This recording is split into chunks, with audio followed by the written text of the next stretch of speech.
Good evening. 500 teenagers, fuelled by alcohol and out of control, have destroyed cars and terrorised families as they rampage through two suburbs in our west.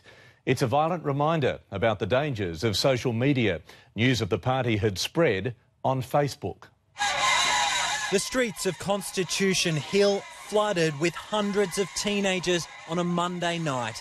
It's just after 9 o'clock, their party shut down. They pour onto a public bus, ignoring directions from the driver who's trying to get them to stop.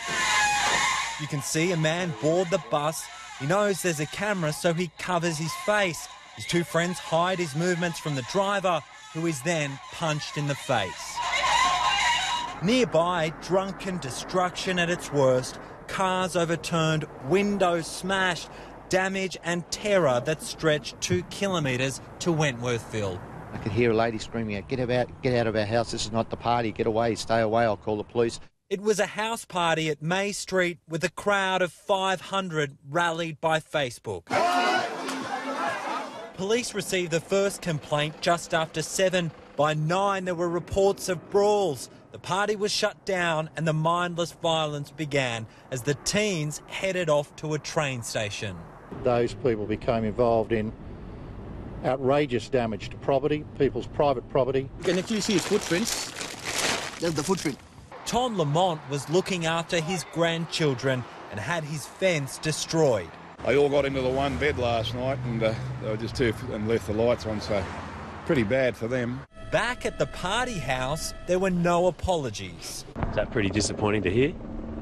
Oh no, sounds actually alright. Alright? I don't know, not alright, but I don't know, funny.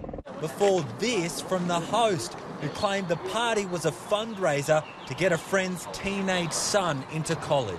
I think there was probably about 500 people here. How many people did you invite then? All of them. So you were expecting 500 people at your house? I was expecting a bit more. Is that responsible? I'm responsible as, mate. Let's go live to reporter Matthew Snelson at Constitution Hill. Matthew, have police made any arrests? Yeah, Pete, 2 teenagers have been charged for affray and breach of bail in court today. The 16-year-old was released on bail. It was refused for the 17-year-old, and another teenager arrested last night has been released after questioning without charge. Now, we saw some phone vision in the story. Police are hoping there's plenty more of it out there and they want to see it from locals who filmed the damage being done and those responsible for it. As for the bus driver, he was taken to hospital last night. He's expected to speak to police shortly as they now also look for his attackers, Pete. Matthew, thank you.